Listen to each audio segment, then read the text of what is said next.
A gente tem uma quantidade gigante de bactéria no intestino. A gente tem em torno, depende do peso da pessoa, o tamanho, né? Mas você chega até quase 4 quilos de bactéria. Se você olhar lá o teste de fezes, por exemplo, né? A gente sempre olha lá nas fezes e acha que aquilo que está saindo é resto de alimento. Na verdade, não. Uma boa parte, ali, quase 50% do peso total das fezes é corpo de bactéria que foi sendo degradado no processo.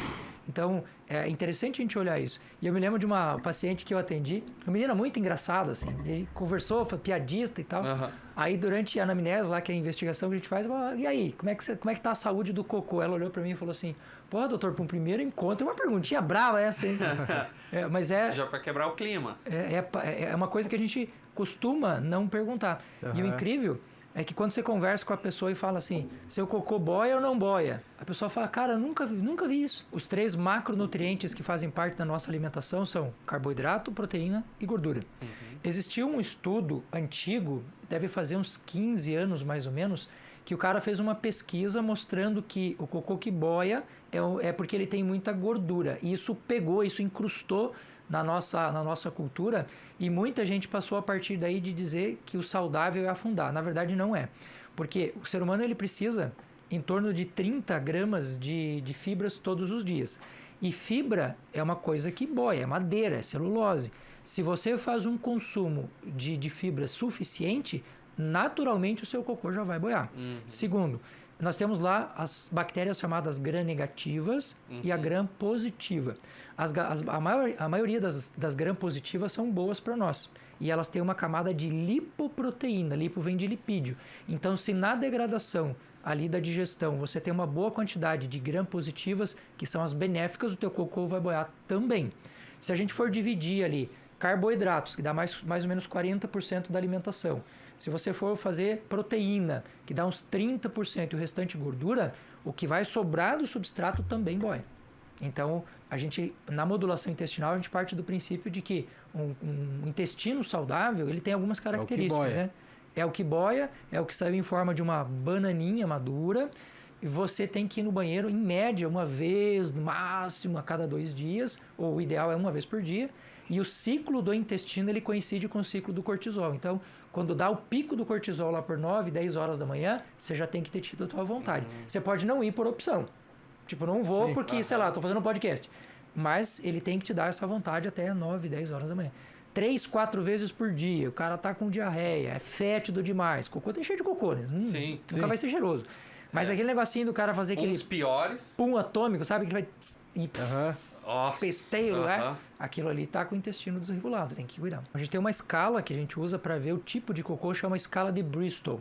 Essa escala tem 6 graduações. Tem escala? Escala da Então... de caça aí, escreve aí, escala de Bristol, que você vai ver lá. Bristol é bosta em inglês, você não sabe. E essa escala, ela vai de 1 a 6, né? Mais perto de 1 a gente tem a constipação, que daí já é um cocô mais duro, mais empelotado, mais granulado e tal. E o ideal ali é o 4, 3 ou 4 mais ou menos, que é nessa linha do pastoso.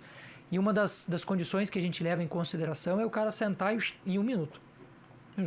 Aquela coisa de 2 horas no banheiro e tal. Aliás, você falou um negócio interessante sobre a questão do celular.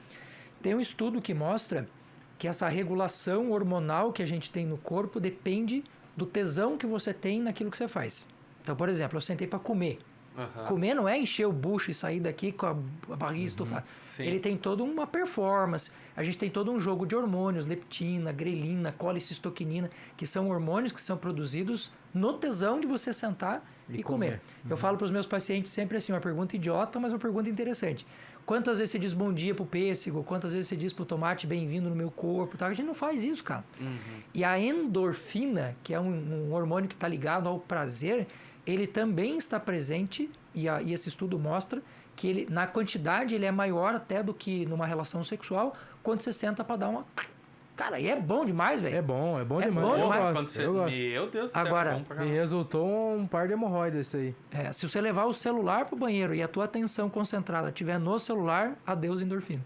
E aí a endorfina ela é importantíssima para regular o sistema cardíaco, ela mexe muito com a nossa libido. E existe até um treinamento de uma galera que gosta de olhar para esse mundo mais do sexo como, não só como procriação, mas uma diversão quase um esporte, digamos assim, né? Em que os caras fazem a estimulação anal usando a ideia do cocô. Então o cara senta, e tem uma posição.